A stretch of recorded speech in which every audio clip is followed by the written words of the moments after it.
Sa January 20 pa ang Sinulog Grand Parade sa Cebu City pero na magsimula ang kick-off activities para sa pista nitong Huwebes, feel na ang Sinulog Fever. Noong nakaraang taon pa nga, punong-puno na ang mga hotel. Yan po ang report ni Teresa Andrada.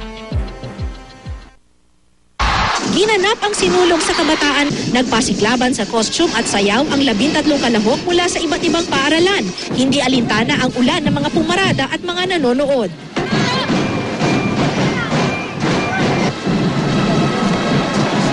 Sa programa, kanya-kanyang tagisan sa tema, props at sa sayaw.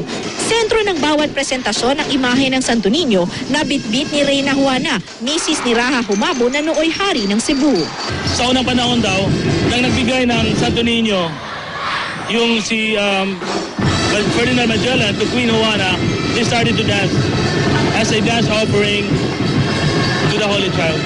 Sa January 19, magkakaroon ng prosesyon at dadaluhan ng mga deboto. Oktubre pa lang daw, halos fully booked na ang lahat ng hotel sa dami ng mga turista. Itong American freelance photographer, isinama pa ang pamilya. It's an internationally known festival. It's a very important event. Teresa Andrada, GMA News.